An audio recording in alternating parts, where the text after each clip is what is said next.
I knew my mom hated me being independent, but I never expected her to weaponize a plane ticket against me. She looked straight at me and said, "Flights are $860 each. If you can't pay, don't come." For a second, the whole room froze, my own family watching like I was some unwanted stranger. They didn't know what I was hiding, or what I was about to do. Before I continue, make sure you like, share, and subscribe, because what happened next shocked even me. I didn't argue. I didn't beg. I just sat there quietly as my sister Megan smirked, acting like she'd finally won something. She whispered loud enough so I could hear, "She won't come. She's always broke." My mom didn't correct her. She didn't even look guilty. Instead, she started planning the entire family trip like I wasn't even sitting there. Inside, something cracked. But not the way they expected. Megan bragged about the hotel she booked. My stepbrother Ethan laughed and said, "Josie can just stay home and watch the pictures online." The way they laughed felt like knives. But they had no idea, they were laughing at the wrong person, because for the last 2 years, I had been building something they knew nothing about. Late nights. No weekends.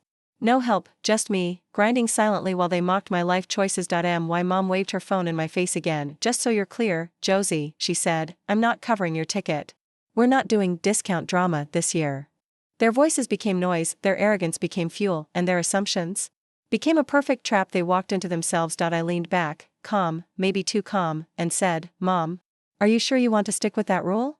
Everyone turned, the air changed, even Megan's smile froze, because they realized I wasn't reacting. I wasn't hurt. I wasn't the old Josie. Something was coming. And they felt it, the moment I pulled out my phone and opened that app.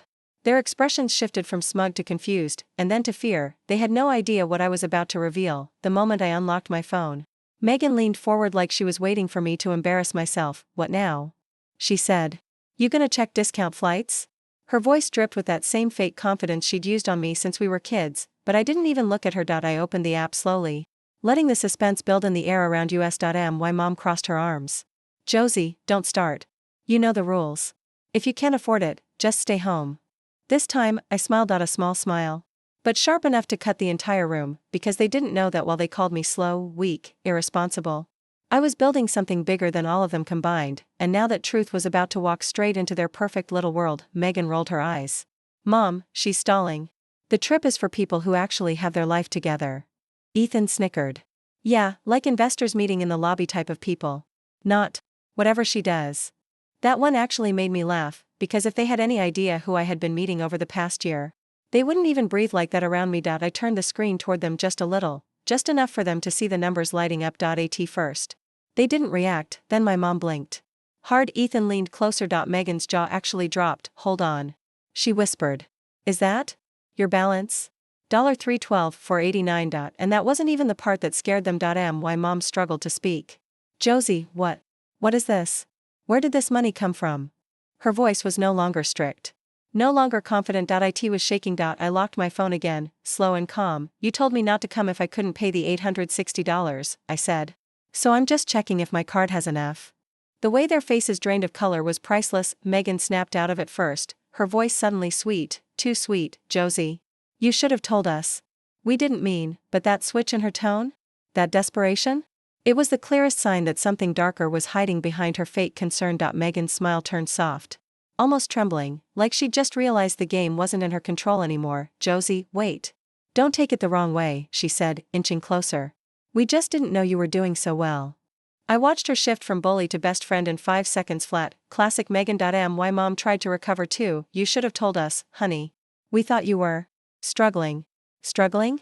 These were the same people who told me I was a failure every time I tried something new, but now that they saw the money, their entire energy flipped like a switch. Ethan leaned forward, suddenly curious. "So, what exactly do you do? Must be something big, right?" I could feel it, the greed sliding into the room like a shadow. Megan tried again, touching my arm like we were close. "You're coming on the trip, right? We'll all stay together. We can even share rooms. It'll be fun, Josie." She wasn't inviting me out of love, she was calculating. And she wasn't even hiding it well. That's when I noticed it, my mom and Megan exchanging a quick look. A guilty look. A look that said they had already made plans. Plans that didn't include me. I narrowed my eyes. "Why are you suddenly so eager for me to come?" Megan froze for half a second, then forced a smile. "It's a family trip. Of course we want you there." But something was off, very off. Ethan shifted in his seat. Mom cleared her throat, and that's when I spotted Mom's open planner on the table. 2 rooms. Booked, but 4 people going, not 5. Not me. They hadn't just excluded me, they'd already paid for everyone else's tickets, hotel, and activities, everyone. Except me. They, if you can't pay, don't come. Line wasn't about money. It was a message. They never wanted me there in the first place. Before I could even react, Megan closed the planner quickly. But it was too late. I had already seen my name missing. I had already seen the truth, she whispered, panicking now. Josie? We can add you. It's not a big deal. But the lie was too loud, too desperate, and then I said the words that made all 3 of them stiffen in their seats. Why were you trying so hard to keep me off this trip? The room turned ice cold, and Megan. She slipped. She said the one sentence that exposed everything. Because you ruin everything, Josie. The second she said it, she realized she'd just given herself away, but the real twist? What she ruined was their plan, not mine. Because you ruin everything? Josie. The moment Megan said those words, the whole room stopped breathing, her face turned white. Like the truth slipped out before her brain could block it. Mom's eyes widened in panic. Ethan muttered, dude? Seriously? Under his breath. I leaned back, calm. So that's how you really feel? Megan swallowed hard. Josie, I didn't mean it like that. Oh, you meant it exactly like that, I said. You never planned for me to come. Not on the trip. Not anywhere. Mom tried to jump in, her voice shaky. Honey, listen, no, Mom, I cut her off. You tried to make me feel poor so you could justify excluding me. And when I didn't react, you panicked. Their faces were a perfect mix of guilt and fear, but I wasn't even close to done. I stood up and placed my phone on the table. You want to know what I do? Fine. Their heads snapped toward the screen. I own the travel agency you booked your trip through. Megan's mouth fell open. Ethan choked.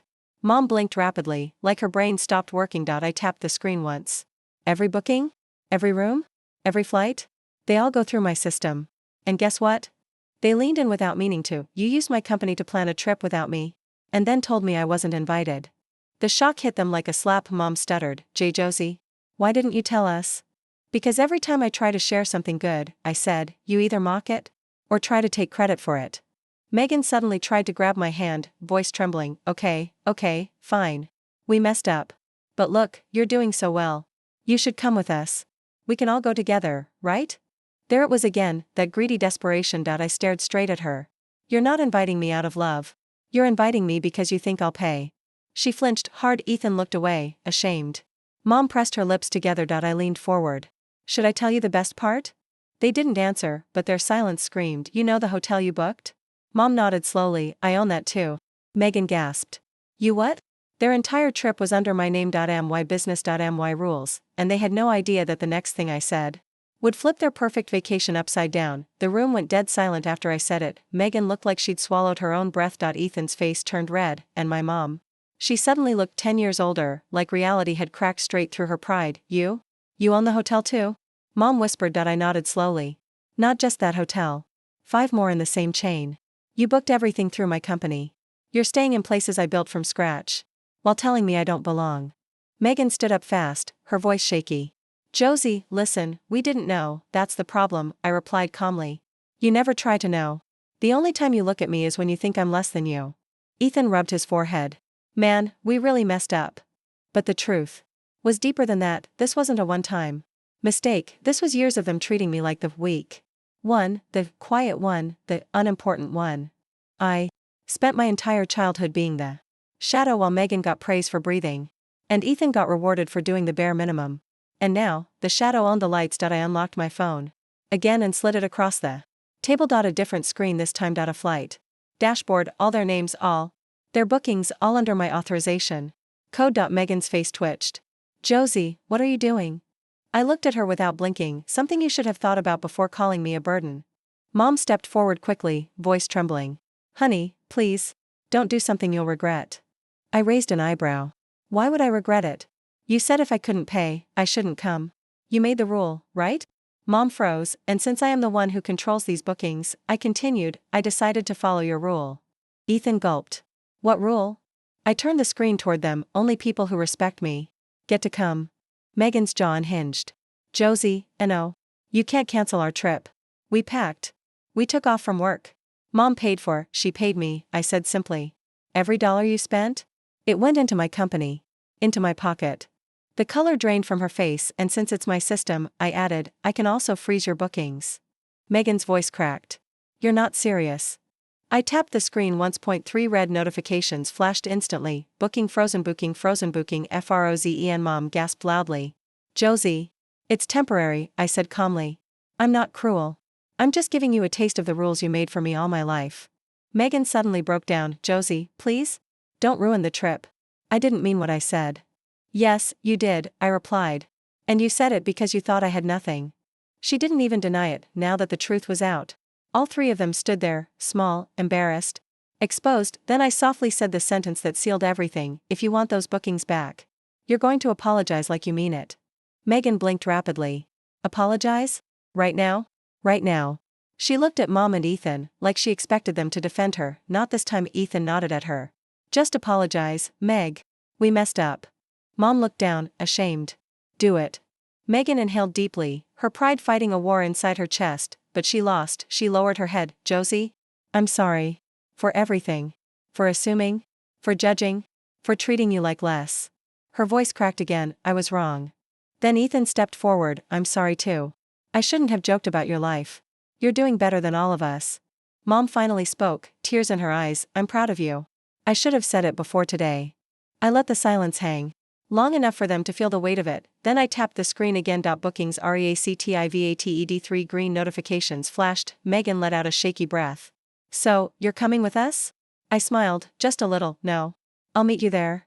They looked confused. I grabbed my bag from the chair. My flight leaves tonight. First class. Megan choked. Tonight? First class? I shrugged casually. My company. My rates. And just when they thought the shocks were over, I added, I also upgraded your rooms. Presidential suite. My treat. They froze again, this time from disbelief. Why would you do that after everything? Mom whispered. I walked toward the door and looked back at them. Because success taught me something you never did, I said softly. Being better doesn't mean being cruel. It means being in control. The door clicked behind me, leaving them stunned in their own silence, and as I walked away, one thought filled my chest with calm fire. All my life, they treated me like the weakest one. But today, they finally learned who I really am.